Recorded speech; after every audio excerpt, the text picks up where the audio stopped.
गंज बसौदा में श्री रामनवमी का उत्सव शुक्रवार को केवल मंदिरों तक ही सीमित नहीं रहा, बल्कि श्रद्धा और आस्था का उल्लास पूरे नगर में दिखाई दिया। सड़कों से लेकर गलियों, मंदिरों तक पूरा नगर राममय दिखाई दिया। पुलिस प्रशासन पूरी तरह से यातायात और सुरक्षा व्यवस्था को लेकर चौकन्ना रहा। राम जन्मोत्सव को लेकर नगर में 2 अलग अलग शोभा यात्राएं निकाली गईं। शोभा यात्रा का सबसे बड़ा स्वरूप रघुवंशी समाज द्वारा रघुकुल युवा परिषद एवं श्री राम जन्म उत्सव ए समिति के तत्वाधान में निकाली गई शोभा यात्रा ने आस्था, श्रद्धा और उल्लास को और भी दोगुना कर दिया। रघुवंशी समाज की ओर से नौलखी मंदिर में 56 भोग भी लगवाया गया और देवी देवताओं की प्रतिमाओं को नए वस्त्र धारण कराए गए। शोभा यात्रा में साकेतवासी जगन्नाथ दास महाराज एवं साकेतवासी कनक बिहारी दास महाराज के चित्र सवार रथ साथ साथ चल रहे थे, जबकि एक रथ पर भगवान सीताराम जी का स्वरूप में बच्चे सज धज कर बैठे हुए थे। एक झांकी में भगवान राम लला अयोध्या की प्रतिमा सजी हुई थी, जो सबसे पीछे चल रही थी, जहां प्रसादी का वितरण शोभा यात्रा में किया जा रहा था। अखाड़े के कलाकार एक से बढ़कर एक करतब दिखाकर चल रहे थे। शोभा यात्रा में विधायक हरि सिंह रघुवंशी, जनपद अध्यक्ष नीतू देवेंद्र सिंह रघुवंशी, पूजन पादरी अध्यक्ष प्रहलाद सिंह रघुवंशी सहित बड़ी संख्या में समाज के लोग मौजूद रहे। मालूम हो कि शुक्रवार को श्री राम जन्मोत्सव की नगर ने शोभा यात्रा नहीं देखी, बल्कि आस्था, श्रद्धा, भक्ति और सामाजिक समरसता का जीवंत अनुभव भी किया। पहली बार नगर पहुंचे काशी के कलाकारों ने शोभा यात्रा को एक अलग ही ऊंचाई पर पहुंचा दिया। जैसे ही उनकी एक से बढ़कर एक प्रस्तुतियां शुरू हुई, माहौल केवल उत्सव का नहीं रहा, बल्कि अनुभव बन गया।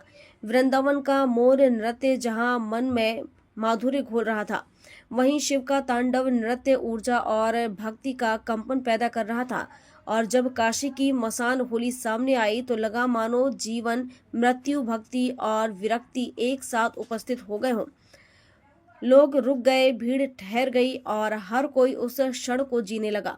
शोभा यात्रा जैसे जैसे आगे बढ़ी, हर चौराहा एक नया दृश्य बनता गया। कई श्रद्धालु भाव विभोर होकर नतमस्तक हुए। त्योंदा रोड स्थित हनुमान मंदिर से आरंभ हुई राम जन्मोत्सव की शोभा यात्रा में जय श्री राम के उद्घोष के साथ पूरा वातावरण भक्तिमय हो उठा। काशी से पहली बार आए कलाकारों ने वृंदावन के मोर नृत्य, शिव के तांडव और काशी की मसान होली जैसी प्रस्तुतियों ने ऐसा दिव्य भाव रचा कि हर चौराहा एक आध्यात्मिक केंद्र में बदल गया। इस धार्मिक आयोजन का सबसे भावपूर्ण पक्ष यह रहा, चैत्र नवरात्रि उत्सव के समापन पर मातृशक्ति का अभिनंदन। रघुवंशी समाज की महिलाएं सिर पर केसरिया ध्वज बांधे मर्यादा और अनुशासन के साथ जब सबसे आगे बढ़ीं, तो यह केवल शोभा यात्रा का हिस्सा नहीं, बल्कि शक्ति स्वरूपा नारी के सम्मान और सनातन परंपरा की जीवंत अभिव्यक्ति बन गया। उनके पीछे विभिन्न समाजों के लोग एक साथ श्रद्धा के साथ चलते नजर आए।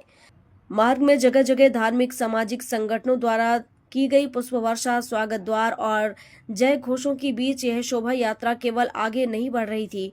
नगर के विभिन्न समाजों, व्यापारियों और संगठनों द्वारा राम जी की शोभा यात्रा का जगह जगह भव्य स्वागत किया गया। प्रबुद्धजन, सामाजिक और धार्मिक संगठनों के प्रतिनिधि भी बड़ी संख्या में शामिल हुए और राम जन्मोत्सव की बधाइयां दी। केसरिया ध्वज, पुष्प वर्षा और जय घोषों के बीच भजन मंडलियों की स्वर लहरियां, ढपलों की थाप, बैंड बाजों की गूंज सब मिलाकर ऐसा वातावरण बना रहे थे जिसमें हर व्यक्ति खुद को भक्ति में डूबा हुआ महसूस कर रहा था। करीब 2 किलोमीटर की इस यात्रा को पूरी दूरी तय करने में 6 घंटे लगे। रात करीब 9 बजे शोभा यात्रा रघुवंशी धर्मशाला पहुंची, जहां काशी की गंगा आरती की तर्ज पर भगवान श्री राम की भव्य आरती की गई।